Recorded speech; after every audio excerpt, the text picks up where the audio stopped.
Normalmente, quando a gente pensa numa empresa que está em recuperação judicial, a gente pensa numa empresa que investe menos. Uhum. A Oi fez exatamente o contrário.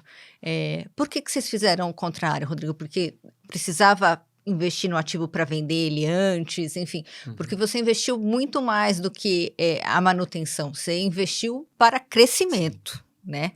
Que é totalmente diferente. A necessidade de você recuperar a empresa significa ter uma perspectiva de crescimento e de sustentabilidade futura. E sem crescer, uma empresa de telecom com uma escala nacional se torna inviável, porque os custos de sustentação de uma estrutura como a nossa, que é uma empresa nacional, que é uma empresa de grande porte, se você não tiver a escala de crescimento e a escala de receita e de base de usuários, ela se torna uma empresa altamente ineficiente. Então, a intensidade do investimento que foi feito ao longo desses últimos 2 anos, ela visa justamente recuperar essa possibilidade de manter uma escala muito grande e de ter uma atratividade de futuro. Principalmente por um outro fator que eu acabei não comentando, mas que é muito importante para o entendimento dessa estratégia.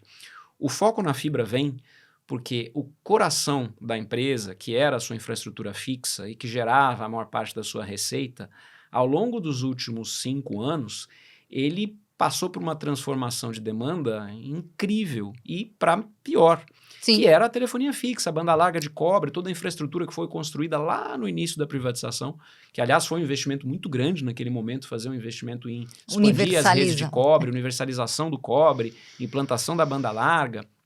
E esse investimento que gerou resultado durante algum tempo, já há muitos anos, do ponto de vista estrutural, ele começou a sofrer um declínio de demanda muito forte.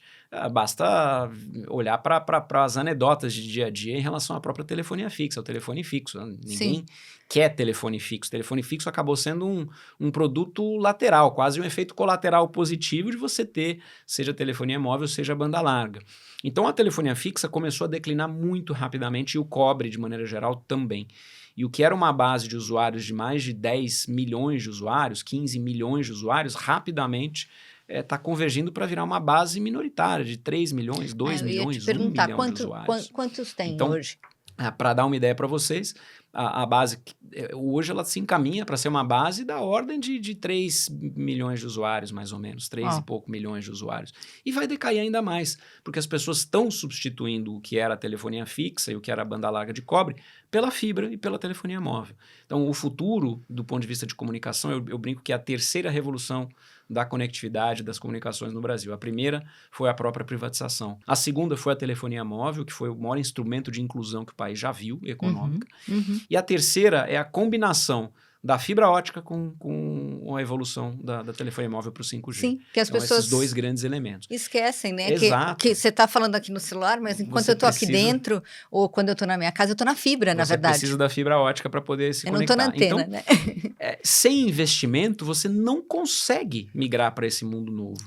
E se você não consegue migrar para esse mundo novo, aí a recuperação deixa de ser recuperação. Ela passa a ser simplesmente uma liquidação ou uma equalização de dívida e a empresa deveria deixar de existir. Se ela não tem futuro, ela deve deixar de existir. Por isso o foco no investimento.